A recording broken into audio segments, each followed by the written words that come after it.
Hey boys, welcome to the Tim and Gugabe podcast. This is your host Tim Gugabe.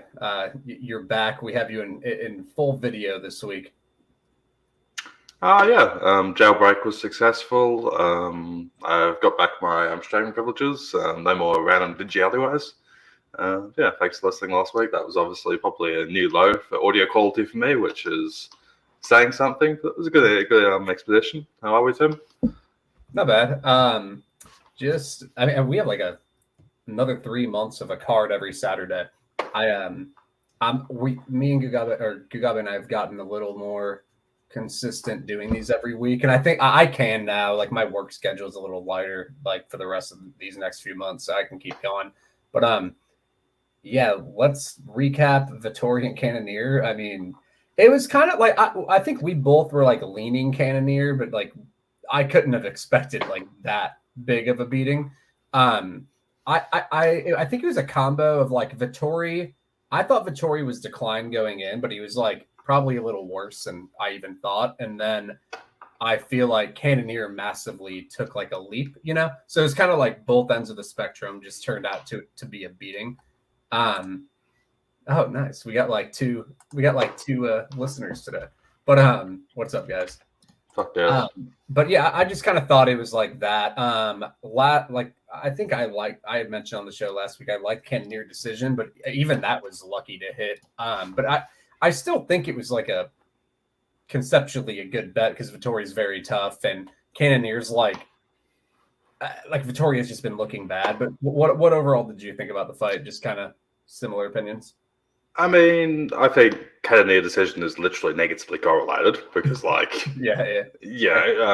going to take a fucking massive beating over 25 minutes. That version of Vettori and that version of Cannonier, sure. I just didn't expect it to be that wide, you know? Like, it was just such a, yeah. I agree, but like even if let's say Cannonier was slightly worse and Vettori was slightly better, it's just like it's still the same fundamental dynamic where it's like for Cannonier to beat Vettori, he's going to land a lot of punishment. For sure. Vettori has no defense, has never had defense. And like if Vettori had rocked up, probably your best case scenario for a Cannonier decision would be like a Costa Vettori kind of situation where it'd still be fucking Cannonier landing 100 plus headshots and like, come on, like you can't say Cannonier is less than 50% to finish anybody if he lands 100 plus headshots on. Like, I feel for this dude. That does suck. Like honestly, I can't believe the fight. Like, I just like I'm not trying to be like a pretentious like fan. It's just like in boxing. A lot of fans just probably don't watch boxing. I don't watch it like a lot, but I watch it probably more than your average MMA fan. And like that would have gotten stopped in round 2, like easily round 2. And the fact that it kept going was kind of crazy. It's like like breaking the significant strike record. Like unless if it's like pitter patter shots, kind of means like it probably should have been stopped. You know, like if you're just beating the shit out of somebody for 25 minutes, but. I feel bad for Vettori. It's like that was career altering beating. Yeah, I honestly think that's probably the worst beating in UFC history in terms of like if like you attached a sensor to Vettori's face and like cumulative power absorbed. Yeah, like I mean Holloway landed more right there, but Holloway doesn't hit like Cannonier, you know. So yeah, one Holloway punch is like a fifth of a Cannonier punch, and like Cannonier landing, so I think 2/3 of the strikes is just like. Yeah, actually, Cannonier's gas tank shocked me as well. Like after round 2, I thought he was about to go off a cliff. I feel like not only did Vettori kind of underperform, it was like Cannonier massively overperformed. You could not expect that he would attempt 400 significant power strikes, and it looked like he could have gone another 5 rounds. I just was shocked by how good he looked. Amazing. I mean, it's like. I want to see him and Chimaev like really badly because Cannonier's become a guy that's tough to grapple, and it's like he could really give Chimaev issues if he's there after a round and doesn't get like quickly subbed or like knocked out by Chimaev right away. Like I think that's a great fight. Like I really hope they make it. Yeah, my only concern is he's 39. So there's always a concern that he just rocks up one day and he's just gone, and it's just like, well, for fuck's sake, like. Even here, I was just like, it's like Vettori hurt him twice from round 1. Like, it's kind of a weird fight because like Vettori was like $1.30 after round 1, having banked it and that kind of stuff. Like, if you gave me the stats and the sequencing of that fight and didn't tell me which fighter did what, like if you just gave me the stat sheet post fight, like you gave me the stat sheet 30 minutes ahead of time and told me this is the final stats, I would have said Vittoria was the guy who won that fight. Yeah, who almost got knocked out and then just pulled away. Yeah. Yeah, and landed 4 takedowns and like 300 head strike kind of situation. I'd just be like, oh, Vittoria, like, Cannonier had a good round one, then Vittoria turned it up on him and couldn't quite finish. Like, I would have never, like, the whole, like, logical sequence of the fight was reversed. Yeah. I don't know, any other spot. Like, I ended up, like, you might make fun of me for this. I ended up playing Bleda, just like, it ended up getting a little scary, but I was just, the more I watch it, I was like, one takedown is the round, and it ended up kind of being that way. And it's a little scary because like I got her a little when the line dipped in the minus like 210 to 220 range, I pulled the trigger, then it came back up. So I took it then, kind of like on Thursday. I played that. Like, she is gonna get fucking murdered. Like, whenever someone can defend takedowns, though. Like, it got a little scary in round 3, but like also a takedown's around for her and could even lead to a finish. So that was cool. You had a really good card, didn't you? Like, I had my bets hit, but I feel like, didn't you just like hit a ton of bets? I feel I had a decent amount of stuff. It's been annoying because I had a few sort of near misses, which would have been big. Like, I had the Cannonier Vittoria under fairly big at plus 190 for 4.5. I was just like, this is going to break volume records. Like, how the fuck is a middleweight under? How is the middleweight ITD with Cannonier going to be plus? I think it was the end inside distance for Cannonier Vittoria air closed at plus 175. Absolutely insane. And people who got that goes distance are just luck boxes. But yeah, I think I had Petrosian, I had Dalby. Yeah. I did really well on picks, like on my site where I write up every fight. I think I got every pick right except I think I did pick Salikov, but I was like, I think it's a 50-50 fight. Yeah. That's basically what I said. So I did well, but I also think I picked Lawrence, who should have lost. Like, I mean, he was in deep. Yeah, that was funny. Yeah, I think Petrosian was kind of funny because, like, again, I was huge on Todorovic earlier this year. Like, that was my biggest bet of the year. And it turns out I was very, very, very right, and Duncan sucks. Like, that was just like, I mean, I do think Duncan probably gave himself like the way he was fighting for the first 4 minutes, where he was just bombing spin kicks, was just like, what the fuck are you doing, man? Yeah. And like he seemed to burn out a lot of cardio for no reason. But like, I just don't think like, the man is Darren Stewart. What the fuck, guys? Like, come on. Yeah, that was a bizarre hype train. I'm trying to think what else. Sabatini Almeida was funny. Like, again, I just had the under, but Sabatini just mugged that man. I thought Almeida would have more physicality for him. I picked Sabatini, but even I was kind of like, Bleda and Sabatini were similar prices, and I was kind of interested in both of them. Those are the two. The reason I just thought Sabatini randomly getting knocked out or just like something like that happening was more likely than Bleda, even though Bleda ended up like. That was kind of because I'll still take the women's KO to be a lesser outcome. So I went with that. And I also just thought that Almeida randomly rocking up with like grappling defense was possible. Like, it didn't look good on the regionals, but we knew what's her name? Fernandez, like, could not get up. So I just felt like if you like paralleled them, I mean, it ended up being Sabatini was like a borderline lock, but I just felt like before the fight, I thought Bleda was a little better on paper. And that's like who I ended up betting. I thought about going with Sabatini too, but I got a little scared. His chin scares me, just like randomly dying. Yeah, I agree. Like, Almeida seemed like a physical specimen going into it as well. Like, I was concerned Almeida would just bite the mouthpiece and turn into a sort of he just couldn't stop takedowns though. Like he just couldn't stop him, couldn't stop passing. I mean, like a minute in, I'm like, he's fucked. He was going. Like, that was one-sided. Yeah, that was Sabatini is he's like a Grant Dawson, like he's going to be like very, very tough to deal with. I feel like Dawson probably has like more volume takedown upside, but Sabatini just seems to have an incredible top game. Like, I don't think Sabatini has like Dawson's like grind or like cardio volume or like takedown volume. Yeah. But Sabatini, once he gets on top of you, just fucks you. Well, Grant Dawson doesn't seem to have that. Yeah. Yeah, definitely. I feel like Dawson will go through adversity a little more too. Like he can get, and we're like, like Arosa was like landing and stuff on Dawson. He'd fight through it. Sabatini, I'm not sure, but oh yeah, we will talk about this. That was like the worst stoppage I've ever seen against Bondar. Like, Oh his yeah, elbows, dude. yeah. I've been watching UFC forever and like UFC. I'm immune to this shit, like leg breaks, and nothing bothers me. I think the only two things where I like reacted in the last years was when that one guy's ear fell off against Max Griffin. Like that one got me. I was like, we actually have an ear that has to be like sewed on. And then this stoppage, like his dead body was like flailing, taking like some of the most brutal like each elbow was like a killing shot. Like they weren't just like follow-ups. Like each elbow was like knockout material. Yeah, that was ridiculous. Did you feel the same way?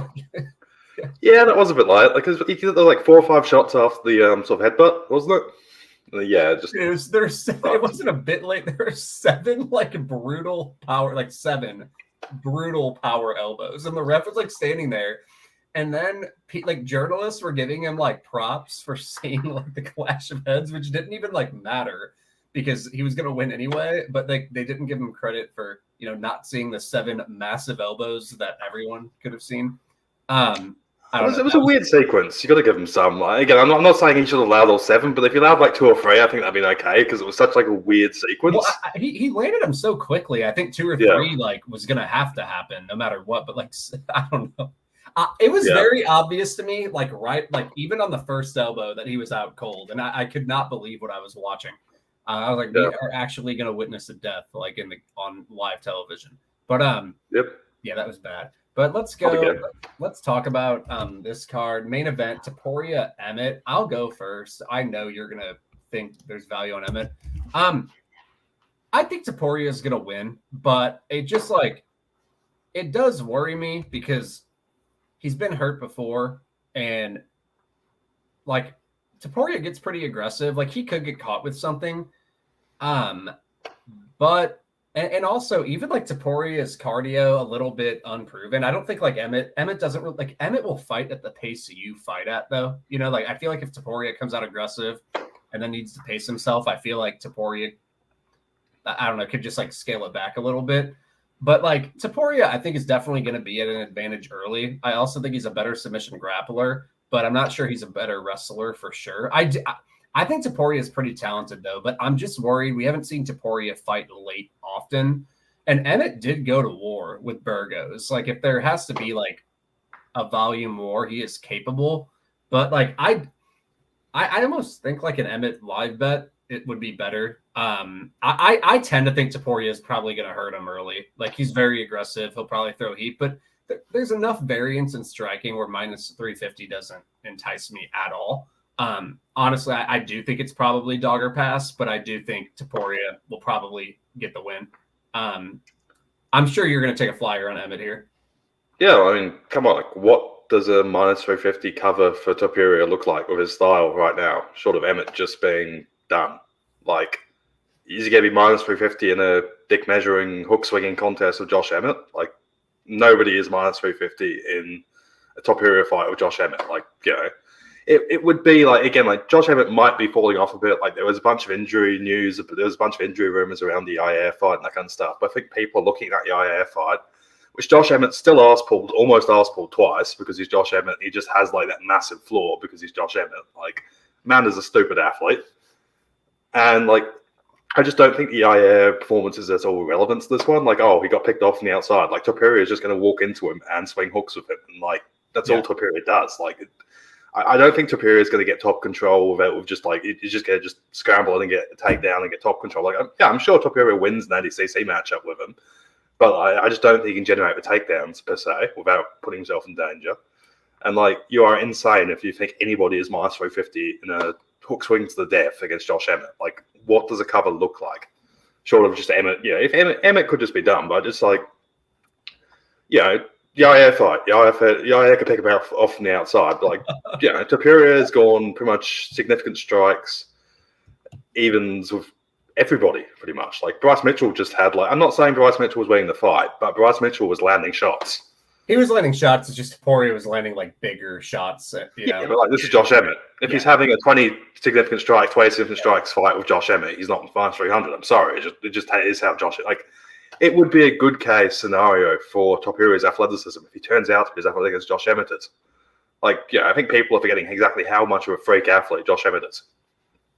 Yeah, no, I'm not playing Topuria this line. I do think he'll win. I don't like it is a different fight, but I still don't think he looked all that great against Yair. Like he still had a couple of moments, but it seemed very desperate, like even when he had good moments, he was kind of like, I don't know. I thought he was gonna beat Yair, honestly, like before that fight, and I just didn't think he looked very good. I like Topuria.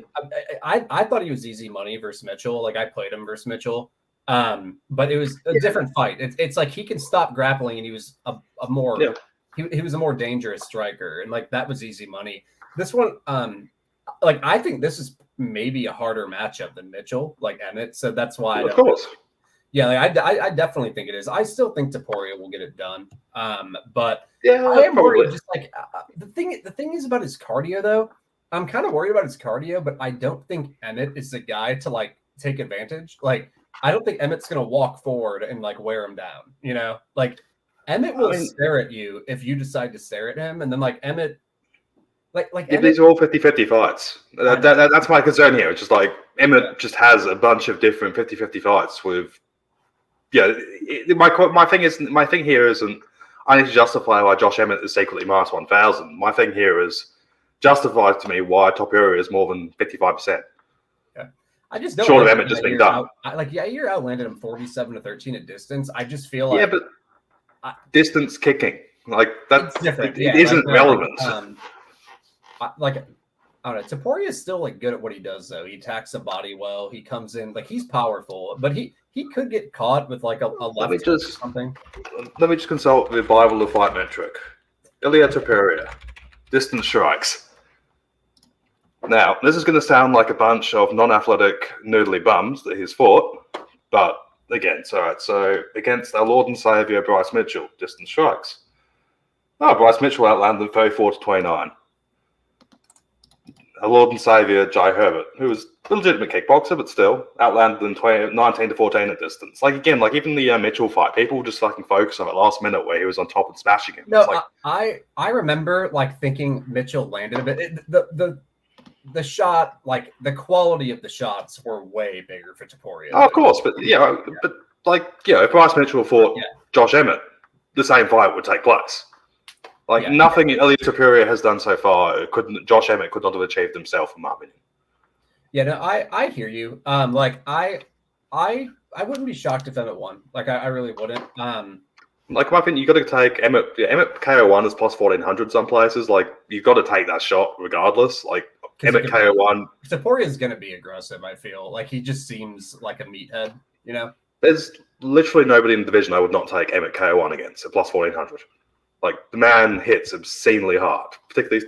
It's just like I just can't see the pathway here without Josh Emmett rocking out for a shot, or it just turns out Ilia Topuria has like again people are comparing it to Shavkat, but like people are forgetting how fucking ridiculous that cardio and durability performance against Neil was. Like we had like no data on Shavkat's cardio durability. He turns out to be fucking John Jones. Like that doesn't happen that often. Yeah, no, I hear you. No, if Topuria turns out to be John Jones, God bless him. I agree, like theoretically, that it's dogger pass. Like I do. I love how Magic just heckling you on this.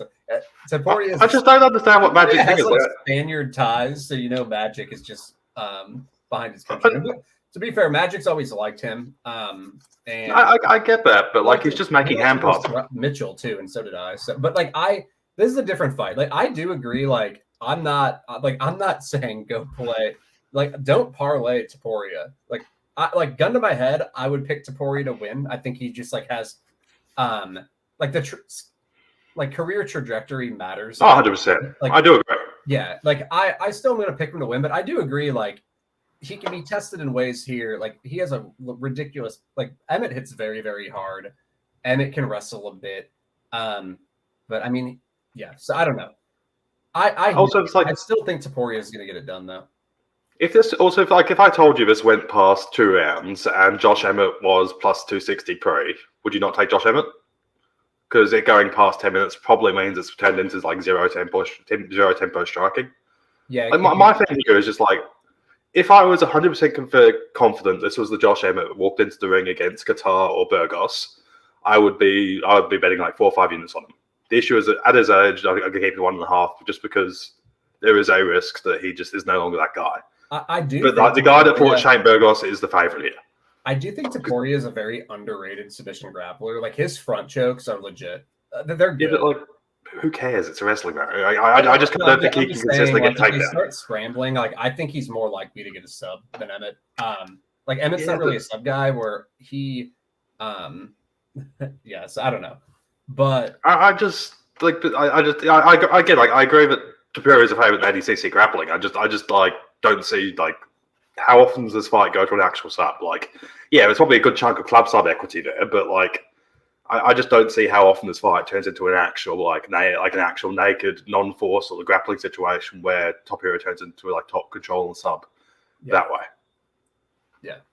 All right. Well, what's the co-main event? Barber and Ribas. Like, I think Ribas is the rightful favorite. Like, she has the grappling path, which that in and of itself, I think, gives her upside. On the feet, I even like she's been hit before, you know, but like I still think as a round-winning striker, she can compete fine too. But Barber still does hit hard, so that could be scary. I've generally liked Barber a little more than the market. I do think she's kind of like not looked as good in some fights. Like I think she's also pretty matchup dependent, like where she can look really good in some fights. I just think Ribas is more likely to get top time, you know, so I think she's the rightful favorite here. What about you? Yeah, just about pretty similar. Again, I was hoping to take a flyer at Barber KO if it was going to be something huge, but it's not. So what I think it's only like plus 400 or some shit, which is like WMA KO. Like I was hoping for like if it was like plus 900, I would have taken a shot. It's kind of both these girls kind of rely on the athleticism to a certain degree, so it's just kind of like I could see Ribas like engaging with Barber and be like, "Oh fuck, this woman is actually a bigger athlete for me," and like having a panic party. But like, yeah, I kind of pretty much broad leg review. Like the most clear dominant win here is probably Ribas getting on top. I kind of don't mind the under, but like I always get bad into women's MMA unders. Just I feel like Ribas has a good chance of subbing her from top. Barber's pretty greedy to get up. And like, you could see Barber clipping her kind of a situation. And like this fight's going to be contested at pace, in my opinion. Ribas pushes an insane pace, and Barber's like one of the few women who actually match her. Like Grasso almost had the sub on Ribas. Like so, like Grasso is a way worse grappler than Ribas. I like Ribas. Like I just think she's she's a good fighter. Like she could, this is women's flyweight, right? Like she could become a champ. Like I would pick her over Grasso straight. I mean, like, but like, would you take? I would almost take fucking Barber over Grasso over 5 rounds. Yeah, I mean, Barber had her. She won that fight. Yeah, like I'm assuming Grasso didn't rock up with a random cardio burst in 4 and 5, but like she was in trouble. Like Barber was winning round 3 clean. I think Barber will benefit from 5 rounds a lot. Like I've always noticed she has a lot of good round 3s, and her physicality and cardio seem very good. I think she'd be better in 5 rounds. It's just she might never really get there. But I just like Ribas's takedown upside here, so I think she's the rightful favorite. But I pointed it out to Appley at minus like 115, and then it blew out because it was minus 115 like a week and a half ago, and then people hit it hard. There's actually a bunch of there's been a bunch of live movement this week. Actually, I feel like it's been like an unusually sort of movie card so far. Yeah. What's the next one we got here? Lane and Tafa. Lane's beaten no one good except Juan Adams, and like he. You mean Tafa? Oh, sorry. Both of them, kind of. But they both have the exact same best win. It's good on them. Like Lane. Ever since he lost to Greg Hardy in 2018, he's just kind of beaten a bunch of like he's 8-2 on the regionals. He had like 1 win over a guy I knew. A lot of the guys, he was just like a weight. He's huge. Like he's 6 inches bigger than Tafa. 6-inch reach advantage.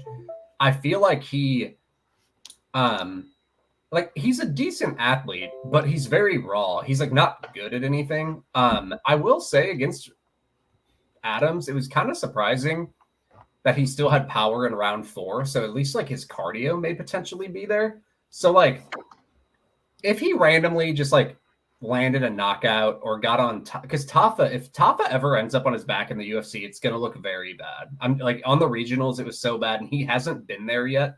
Like he has 100% takedown defense, which is hilarious because he hasn't faced any grapplers except Vaughn Adams, who didn't grapple him. And like, let's not talk about that. If anyone knows us, let's not talk about it. It was like 3 years ago. Anyway, I feel like Lane, it wouldn't surprise me. It's like heavyweight. He can land something. He's a lot bigger. If he just happens to get on top of like some dumb knockdown or something, he could have success. But I do think Toph is like the more proven striker. He looks like like Lane looks like he can just get flatlined too because he kind of comes in. But like Toph is just like strength of schedule. He is probably the more he's the more technical striker, more proven. I picked him by KO1 because of that, but I don't know. It's just kind of a low level heavyweight fight. What do you think? Yeah, pretty much the same. I mean, it's not like Tafa's strength of schedule wins really like better. Like what he beat Adams. How he dare lost you, sucker? I think with Tafa, like the Felipe loss is probably still his best career performance by far. He put up 86 significant strikes there too. Yeah. No, like he was just like looked a little tougher than I thought he'd be, and kind of like kept trying to fight late. Yeah, because like you look at his wins, it's like all right, he bonked Porter instantly. He killed Harry Hunsucker, good work. He lost a one-sided sort of volume decision against Vanderer, and like the Felipe fight's probably the best thing he's ever done. But like the Felipe fight is better than anything that Austin Lane's ever done. I do find it funny, but like Austin Lane has like almost twice as many fights and has been fighting for another 2 years longer. And like people are acting like he's like the Aurora thing, but like yeah, honestly, like I think that Tafa's is like a medium better kickboxer. Obviously, it's like you can't play him at juice with his massive ground hole. Like it's just like if Lane somehow finds way on top, like yeah, I had that guy on Tuesday Night Contender against Lane, or just called it a randomly fell on top kind of a situation, and like it could happen again. I think you kind of got to go Lane or pass, but like I'm okay. Yeah, I'm passing. It's just like a pretty sloppy fight. Onama and Santos. I picked Santos to win, but I think this line's off. Like I tweeted out, if Onama happened to have knocked out Landwehr in round 1, which like the ref could have stopped it. That's been clipped. He'd be minus 400 here. I mean, he would. I don't know about that far because Santos looked pretty good against Murphy. Like he had a good performance, but Onama would be favored here. It's weird because Onama never really had cardio issues before, and he gassed really quickly versus Landwehr. I don't know if he got hurt. Like, do you think Onama's just gonna like have cardio issues going forward? No, I think cardio dumps are just a thing. Like, cardio works in all sorts of ways, and I just think that we've seen enough times somebody has hit like a massive knockdown, followed up, and then quick, Tim's gone. Fuck his back. I had to get my bad. Anyway, I think that cardio dumps from knockdowns is just a thing. Like we've seen enough times that somebody with good cardio has hurt somebody and just dumped the tank and then like just not had it. Like even like Cannonier Vittoria, I was kind of expecting Cannonier to just be fucked after round 2 because like we've seen that happen enough times. I think that people are watching like rounds 2 and round 3 against Landwehr and being like, oh fuck, that was a horrible performance. It's like also if Landwehr had just subbed him at the start of round 2, I think he's probably evens here. I think a lot of people are just seeing that extended beating and just like trying to. They're really harking. Like if people he didn't gas out in other fights, so like so I don't know.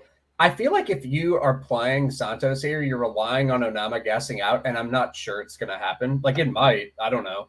And also like Onama's young in his career as a freak athlete. Like he's at Factory X, and I think Factory X is a decent enough camp for him now because like it's just like they'll just do volume spam, and if you're a freak athlete, I think that's fine. I just think I just feel like people can get very married sometimes to these like extended beatdown phases of fights, where it's just like, all right, I understand it's ugly, but it just doesn't matter because all right, Onama was done for 9 minutes. Like, if an armor just gets TKO'd or subbed at the start of round 2, I just think people won't penalise him as much. Even then, like, he kept trying kind of a situation. And, Gabriel Santos is no Nate Landwehr in terms of just, like, sheer psychopathic pace and that kind of stuff. Like, Nate Landwehr's done that to a bunch of people. And could not do it to Herbert Burns. Even like, Gugabe was starting to fade in round 3 versus Landwehr. Like, Landwehr started, like, building in that fight, too. Like, Gugabe took it to him in the first 2 rounds. But, like, the way I see it is, like, even if Onama gasses, like, I still favor him early. Like, yeah. I do think I just like kind of think the striking will be back and forth. Like, Onama hits hard though. Like, Santos seems tough, but Onama does hit hard. I favor Onama early on the feet. Then I can kind of see it. He's hittable though, Onama, and Onama he can't fight going backwards, so like he can start to get hit.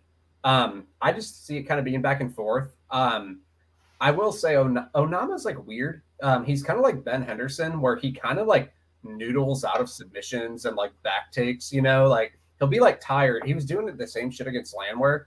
I do think that's like my main worry about Onama here is I do think Santos can get him down. Landwehr he like turtles up a lot, Onama, like you can put him in bad positions, but he knows how to like explode out of positions too, like so he can like escape. But I think it's going to be that. Like, I think Onama will be at an advantage early and can kind of become a war. He might kill the guy. He might kill Santos early. And then I just feel like on the mat, Santos will like get takedowns and maybe get good positions, but Onama can reverse out. I think it's going to be very, very like a good fight, Yeah, I'm taking a little bit from Onama. This just feels like a classic Gugabe tries to catch a knife situation where I fade somebody on the way up who just overperforms on sheer athleticism or explosiveness. Yeah. And like they're just like -2, like Onama is -2, is minus whatever against Benitez and that kind of situation. I'm like, this guy sucks. He overperforms, he gets a big knockout. Then like 3 fights later, he starts losing fights. And then I'm like, oh, Onama should have a plus 300 floor because he knocks people out. And then Onama never has another knockout again. And I'm just like, for fuck's sake. Like this situation happens a lot to me, but like I just feel like the physicality alone, like he should be competitive early. I'm surprised people are this into Santos. Like Nama's a decent fighter. He's overperformed and like he's new enough that like he's had another year, he's had a year or so off, and like he could get better. That's also there. People acting like he's a finished product, which I don't think is necessarily the case. Last one, Allen and Bruno Silva, right? I haven't really thought about this fight. Like, obviously, no bull. Do you have to? What? Do you have to? Like, it's Bruno Silva. Yeah. I don't know. Give me your thoughts. Allen will be busier on the feet and has the grappling upside, but is very hittable and will get knocked down / bonked hard at least once. I think Price is more or less accurate. What's the over-under here? I'm not sure. Under 2.5, minus even that's kind of shit. Bruno Silva also has that kind of thing where it's just like sometimes he rocks up with cancer. So like he's won some fights off insane physicality. These other ones he's rocked up like that. That Meerschaert fight was bizarre. Like he just looked ill. And it turned out like didn't he like post on Instagram he had like leukemia and like he was in the hospital bed like weird. I feel like if they just fought again, it wouldn't look like that. He posted like for a week, 2 weeks after, like he was like, "Oh, I was in the hospital bed 3 days before I fought Meerschaert, and I had like some like 5 like horrible injuries or sicknesses." And everyone was like, "Why the fuck did you fight?" Yeah, I don't always believe like. No, that's why he had like photos of him in hospital and shit. Yeah. There was photographic evidence here, and he was like talking to people, and they were like, "Yes, he had cancer." It was like, "Why the fuck did you fight?" Yeah. No, yeah, like it. Yeah, Allen. I mean, just like thinking about the fight, he has grappling upside, but Silva's dangerous, and he can kind of like explode out of grappling situations. From what I remember, like I remember picking him over Wellington Turban because I thought he could kind of explode away and like put it on him. Yeah, Allen is hittable, but Allen's weird. He's like a guy I like trust. I feel like as a moderate favorite, he's scary to play, but as like an underdog, he's kind of like Julian Erosa or something, Yeah, he just gravitates towards 50-50. Just like make shit happen. Yeah, like there's some fighters who are just coin flippers. Like, Josh Emmett is a coin flipper. That's just like so they just fight in such a way as they produce consistent 50-50s, and the market always goes like, this guy's won 3 in a row, he must be great. It's like, no, he's not. He's a coin flipper. He's guys lost 3 in a row, he must suck kind of a situation. Yeah. Like I just feel that the MMA market gets very sort of tied on to sort of short runs of results of these kinds of guys because like they just fight in such a way to produce coin flips. If like Dan Ige or something like that, it's kind of similar. Like there's a bunch of like mid-level featherweights and welterweights who are good but not really assertive, who just happen to have close fights. Yeah. And like every year, some random welterweight is going to go 3-0, and another one's going to go 0-3, and everyone's going to assume the 3-0 and the 0-3 like meaningfully different. I just don't think they necessarily are. Yeah. You just get random runs of wins and losses, really. Well, all right. Well, that's the card. I got to roll. But what's the next card? We'll talk about that one next week. Let me look. Is it a paper? Is it a paper? It's the Strickland very random main event, and then we have Volkanovski and Yair. So, yep, all good. Cool, awesome. Thanks, Gugabe. Thanks everyone for listening. Have a good one. Gotcha. Bye. Bye.